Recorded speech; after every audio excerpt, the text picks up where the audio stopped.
life out of it so that it can be in a package and sit there for months and months. So when you eat something with preservatives, where do you think the preservatives end up? That's right.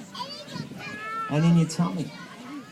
And what do you think? If our stomach is like one big compost bin, what do you think the preservatives do to all the dudes, all the microbes, all the tricky little characters in there that are munching away on our food and getting all the minerals and all the good things out of our food? What do the preservatives do to our inside compost, our stomach compost? What? They get weak, and then finally what happens to them?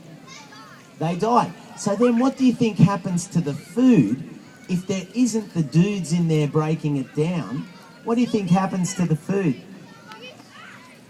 Well, what happens is it goes straight through and you don't get any of the goodness out of it. So when we talk about compost, everything we do for the compost in our garden is exactly the way we need to treat the compost in our stomach.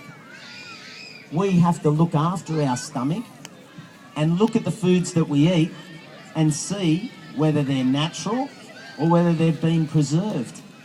Because if they've got all those chemicals and preservatives in there, what does it do to our health? Yeah, it makes your health bad. Yeah. Okay. So I've got to wrap it up now. But what I wanted to finish off with was to say,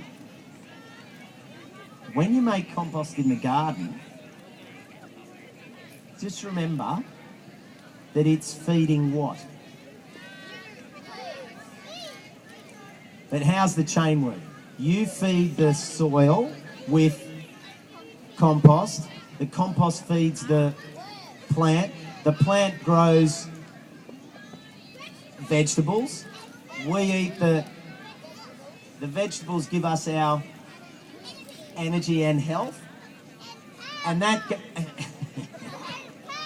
and power. That's right. So we get energy and power from our food. And then what happens to our food after it's gone